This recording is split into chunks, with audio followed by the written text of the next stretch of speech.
Olá pessoal, eu estou de volta com mais um vídeo. E agora para dar continuidade àquele vídeo anterior que eu comecei a fazer e depois acabou a bateria do celular, o vídeo cortou pela metade e eu não pude concluir. Então eu resolvi postar aquele vídeo da mesma maneira e depois fazer um outro, porque essa segunda parte seria a parte onde eu iria responder, onde eu vou responder perguntas que as pessoas fazem sobre a comunhão. Então eu ia fazer tudo num vídeo só, mas aí como o vídeo anterior ocorreu aquele problema de acabar a bateria, então eu resolvi fazer um segundo vídeo, agora só respondendo as perguntas que muitos de vocês fizeram acerca da comunhão. Então vamos lá com as respostas. São várias perguntas que eu selecionei aqui, algumas perguntas, claro, do nível de catequese mesmo, mas é bom a gente elucidar porque há pessoas que não sabem esses procedimentos. Então vamos lá. A primeira pergunta que foi feita é: tenho que continuar cantando após comungar? Então tem o canto de comunhão. É claro, a assembleia deve cantar junto com a equipe de canto, mas depois que você comunga, não precisa continuar cantando. A pessoa comungou, ela cessa o canto, ela volta para o seu lugar, fica lá compenetrada, ela não precisa continuar cantando o canto de comunhão, deixa que a equipe de canto cante. Inclusive, uma recomendação para a equipe de canto é que assim que a última pessoa recebeu a comunhão, para o canto de comunhão, porque aí já terminou a comunhão. Deixa um espaço de silêncio para as pessoas meditarem pós-comunhão. Então você recebeu a comunhão, você volta em silêncio para o seu lugar e lá você continua em oração, em compenetração daquele momento importante que é a comunhão. Outra pergunta: posso rezar diante do sacrário? Eu disse isso no vídeo anterior, eu disse também num outro vídeo que eu postei já faz algum tempo. Não tem sentido acabar de receber a comunhão e se dirigir para a sala do Santíssimo, diante do sacrário. Por que não tem sentido? Porque você já recebeu Cristo na comunhão, Ele está dentro de você. Você agora é um sacrário vivo, não precisa ir lá diante do sacrário, porque o mesmo Cristo que está no sacrário é o mesmo que você recebeu. Por isso não tem sentido. Eu dizia também no vídeo anterior que se for para você escolher um lugar mais apropriado, de silêncio, tudo bem. Mas se for porque você vê diferença entre o Cristo que você recebeu na comunhão e o Cristo que está no sacrário, então é melhor você repensar, rever essa atitude. Não tem sentido. Outra pergunta: tenho que me ajoelhar quando volto da comunhão? Muita gente tem essa dúvida. Se depois que chegou da comunhão, se lá no banco onde ela está, se ela tem que se ajoelhar. Não tem.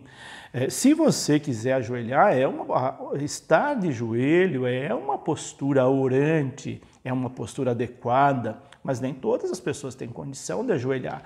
O importante é você estar numa postura de oração. Não importa se você está ajoelhado ou sentado. O importante é se você adotou uma postura de oração. Que isso fique bem claro. Outra pergunta: o que fazer se o padre não der a comunhão porque eu quis receber na boca e de joelho? Eu também tratei disso no vídeo anterior. E eu disse que tem padres que às vezes não dão comunhão se o fiel chegar e se ajoelhar para receber e querer receber a comunhão na boca. Infelizmente tem padres que têm essa atitude, que não deveria ter, porque como eu disse antes também, o fiel tem direito de receber a comunhão como ele desejar, desde que seja uma postura respeitosa com a comunhão. Então, se você prefere receber de joelhos e na boca, pode receber tranquilamente. Não há nada que impeça você receber a comunhão diretamente na boca. Então, você escolhe como você gostaria de receber. Agora, se na sua paróquia o padre não gosta de dar comunhão dessa maneira, evite criar problemas. Eu acho que seria legal você conversar com ele particularmente, não criar problema na hora, né? Se você percebeu que ele não te dá a comunhão daquele jeito, então você recebe de uma outra forma, depois você conversa com ele, mas não crie problema naquele momento, porque não é, o momento ideal para isso. Então evite qualquer tipo de constrangimento, se caso na sua paróquia o padre não dá a comunhão, se você estiver de joelho, ou a comunhão diretamente na boca. Outra pergunta: posso levar álcool gel para purificar as mãos antes da comunhão? Pode, se você quiser, você vai receber a comunhão na mão e você quiser higienizar a mão com álcool gel antes de receber a comunhão, pode, não há nada que impeça você fazer isso, é uma questão de higiene, tranquilamente. Hoje é muito prático ter um frasquinho de álcool gel na bolsa e você purificar as mãos antes de receber a comunhão. Não há problema algum ter esse procedimento. Posso usar véu para receber a comunhão? Claro que pode. Embora hoje já não tenha mais esse uso, esse é um uso do véu para a comunhão, isso é pré-conciliar, é antes do Concílio Vaticano II. Antes do Concílio Vaticano II, as mulheres iam de véu para a igreja. Mas depois, com o Concílio Vaticano II, isso foi abolido, mas não é proibido. Né? Se você se sente bem, se você sabe por que você está usando o véu, é sempre importante isso.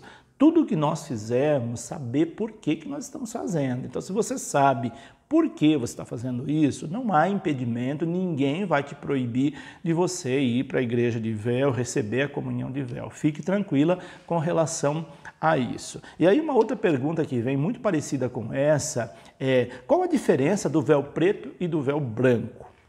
Lá também, antes do concílio, o véu preto era para as senhoras casadas e o véu branco para as moças solteiras, sinal de pureza, de virgindade. Então utilizava-se o véu branco às moças e as senhoras casadas ou viúvas utilizavam o véu preto. Essa é a diferença. Por que a comunhão não é sob duas espécies, ou seja, do corpo e do sangue de Cristo? Por razões pastorais, simplesmente. O ideal é que fosse dessa maneira, mas é um pouquinho mais complicado quando há muita gente fazer a comunhão sob duas espécies. Vale lembrar, e eu disse isso também num vídeo anterior, que naquele gesto do padre colocar um fragmento da partícula consagrada no cálice com vinho consagrado, no ato da consagração, esse gesto já simboliza que o corpo contém o sangue. Então, não há necessidade de comungar sob as duas espécies. Mas não há impedimento também, é só por razões pastorais. Se o padre quiser fazer a comunhão sob duas espécies, ele pode fazer naturalmente, não há problema algum em relação a isso.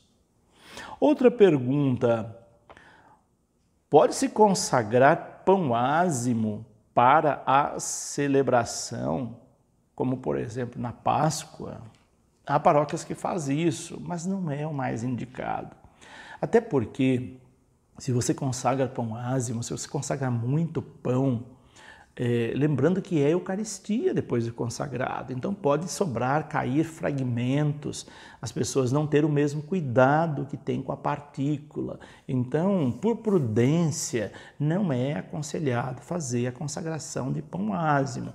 Ele pode estar ali como símbolo, né, em alguma mesa, tal, mas consagrá-lo não é o mais indicado, porque pode ocorrer de cair muitos fragmentos, isso ir para o chão e a pessoa não ter o cuidado com a Eucaristia. Então, por isso, é bom ter essa precaução com relação à consagração de pão ázimo, que geralmente há paróquias que fazem isso por ocasião da Páscoa. Outra pergunta: é diferente o vinho canônico dos outros vinhos? Sim, é diferente. E qual é a diferença? A diferença é que o vinho canônico ele tem um grau de pureza muito maior do que os vinhos comuns que você compra em supermercados. Outra coisa, para ser vinho canônico, ele precisa ter aprovação eclesiástica. Não é qualquer vinho que pode ser vinho canônico. Então ele tem que ser declarado pela igreja depois de análise que aquele vinho é um vinho canônico. Então ele tem sim certa diferença. Por isso você quase não encontra vinho canônicos em lugares comuns, só em casas especializadas. Hoje já existem supermercados que têm lá um departamento que vende vinho canônico. Não há também impedimento para isso. Não há proibição de vender vinho canônico no supermercado. Mas não é algo comum, porque não é um vinho comum. É um vinho que tem um grau de pureza, é um vinho que precisa passar pela aprovação eclesiástica para ser considerado vinho canônico. Ele tem um rótulo que é aprovado pela igreja. Outra pergunta, posso comprar vinho canônico para tomar em casa? Não há proibição. O vinho canônico ele é feito para missa, não tem sentido tomar vinho canônico em casa. Mas também não é proibido, não existe nenhuma lei, nenhuma norma que vai dizer não é proibido tomar vinho canônico em casa. A finalidade dele é para missa apenas. Mas se você quer provar vinho canônico, quer ter em casa, não existe nenhum impedimento para isso. Lembrando que o vinho ele só é depois de consagrado é que ele tem outro teor, né? Não antes disso, ele é um vinho comum como qualquer outro. Exceto na questão da pureza e da qualidade dele para ser vinho para missa. Mas não existe proibição de vender em mercado, não existe proibição de você ter em casa e tomar o vinho canônico. Outra pergunta aqui, essa é bem de criança mesmo. Posso mastigar a hóstia? Olha, a hóstia ela dissolve na boca. Não tem sentido você pegar uma hóstia e ficar mastigando a hóstia. Então, se você puder colocá-la e deixar que ela dissolva sozinha na boca, é melhor. Não fica bem ficar mastigando a hóstia, como se você estivesse comendo um pão qualquer. Então, coloque na boca e deixa que ela dissolva. A hóstia dissolve com muita facilidade. Então, não precisa mastigar. Ela não é uma carne, literalmente, que você precisa morder e mastigar. Deixa ela dissolver tranquilamente. Mas também não é pecado. Antigamente você falava, se você encostar no dente, a hóstia está mordendo o corpo de Cristo. Isso não é permitido. Isso é tudo lenda. Não existe nada disso. É a questão de respeito, a questão de você estar num ambiente de oração, de compenetração. Então, mas não impede, se você quiser também fazer algum movimento com a boca, não há problema nenhum. Só que a hóstia dissolve sozinha, ela não precisa ser mastigada, não. Outra pergunta aqui, de que é feita a hóstia? Também deve ser uma pergunta de criança de catequese, né? A hóstia é feita de farinha de trigo. Se a pessoa for celíaca, aquelas pessoas que têm intolerância a glúten, que são pessoas que têm uma doença chamada de celíaca. Ela tem intolerância a glúten, como por exemplo, qualquer coisa feita de farinha. Ela pode comungar se ela tiver? Não, ela não pode, porque isso vai prejudicar, então tem que encontrar uma outra forma. Hoje já existem hóstias sem glúten. É uma questão de prudência. Se na sua paróquia tem pessoas intolerantes a glúten, pessoas celíacas, é prudente que se tenha também hóstias apropriadas para esse tipo de pessoas que têm essa deficiência. Por isso, se você tem, não comungue, porque vai te fazer mal.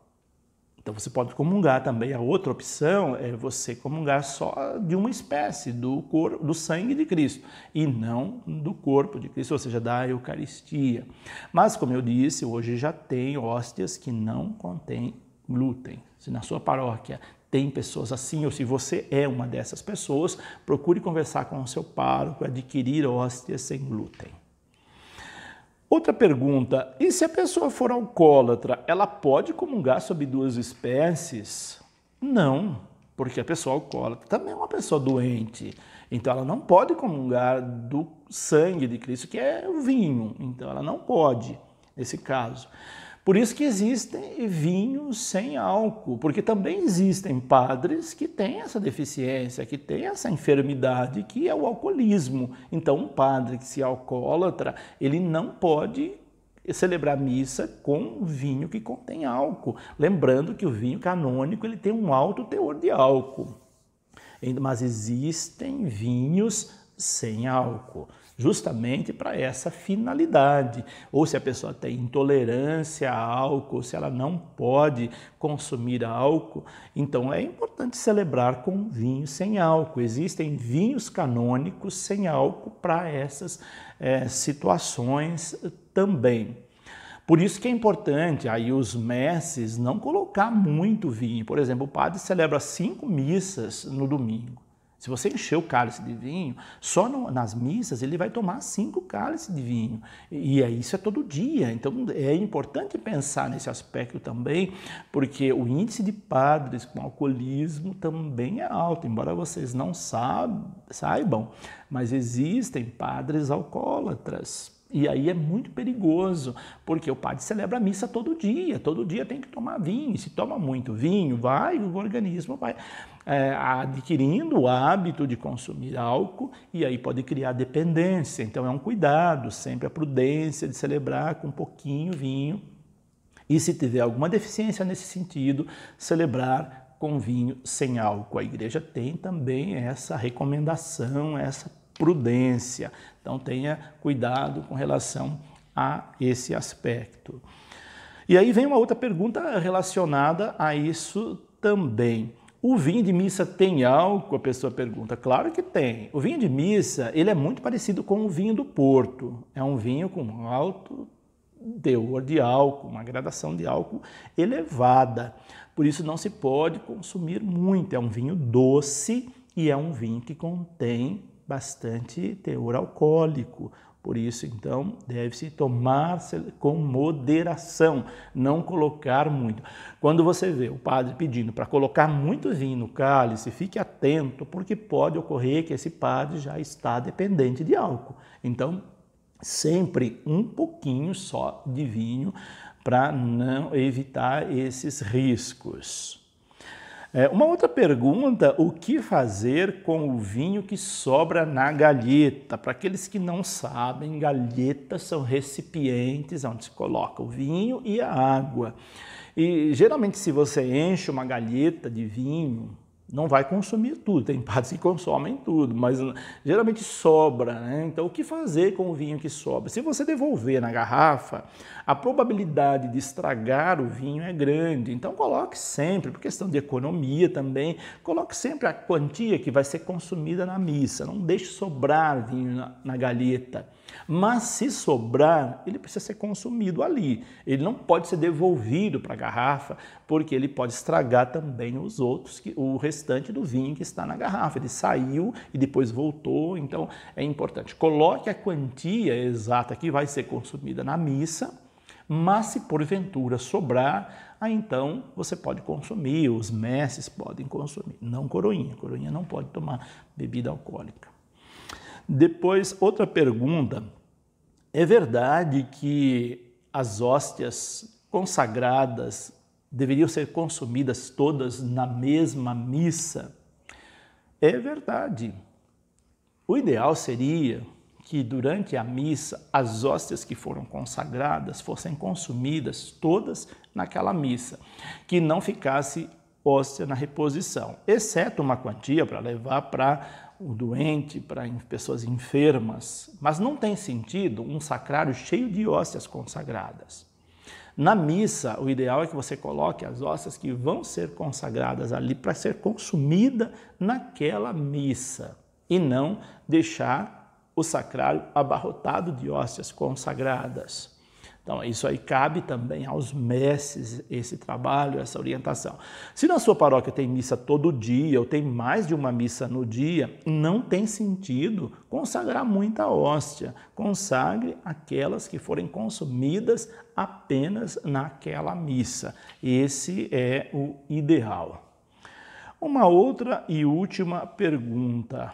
Hóstia e vinho de missa, tem prazo de validade?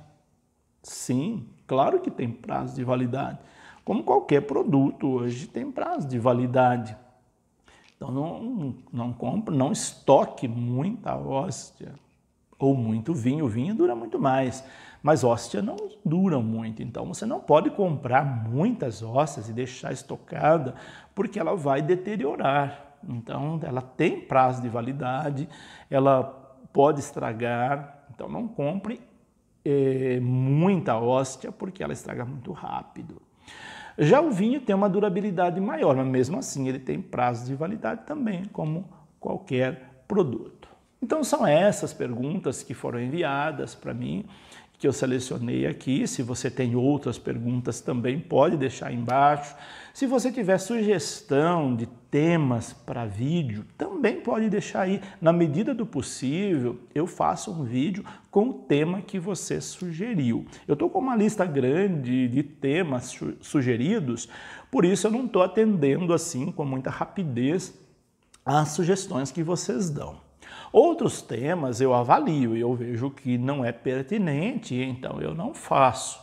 Mas se for pertinente, pode ter certeza que em algum momento eu faço um vídeo com o tema que você sugeriu. E é muito importante que você sugira tema, porque aí a gente vai trabalhando aquilo que é a demanda que vocês gostariam de ver tratado e que vocês gostariam de ouvir.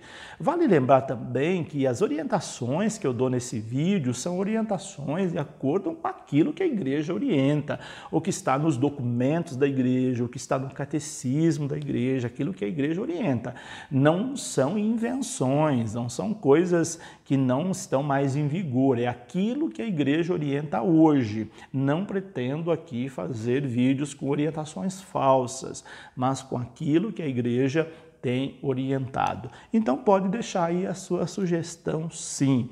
E sempre eu peço, não deveria nem pedir, mas eu peço porque eu vejo que às vezes tem comentários agressivos, comentários desrespeitosos, comentários que não são de pessoas equilibradas, de pessoas de bom senso. Eu costumo dizer, será que essa pessoa é uma pessoa cristã? Uma pessoa para fazer certos tipos de comentário, eu até duvido se ela é cristã, porque uma pessoa cristã, ela tem bom senso, ela tem caridade na sua fala, ela quer ajudar, é assim que eu vejo as pessoas cristãs. Mas quando eu vejo pessoas querendo agredir, querendo denigrir a imagem da igreja, eu fico preocupado. Falo, essa pessoa não é cristã, não, porque senão ela não teria esse procedimento. Uma pessoa cristã, ela não agride a outra, ela respeita a outra pessoa, ela respeita pontos de vista diferentes. Então, cuidado com aquilo que você diz aí. Se você tem intenção de agredir as pessoas, pense antes de escrever, pense antes de falar. Isso é prudente, isso é cristão. Então eu peço que você também tenha prudência nos seus comentários. Não precisa concordar com tudo, mas também discorde sempre com respeito, sempre com prudência. Isso é muito importante. Deixo aqui o meu abraço. Se você gostou desse vídeo, deixa aí o seu like, compartilhe também com outras pessoas. Por hoje é isso. Deixo aqui o meu abraço, que Deus os abençoe, em nome do Pai, do Filho e do Espírito Santo. Até o nosso próximo vídeo.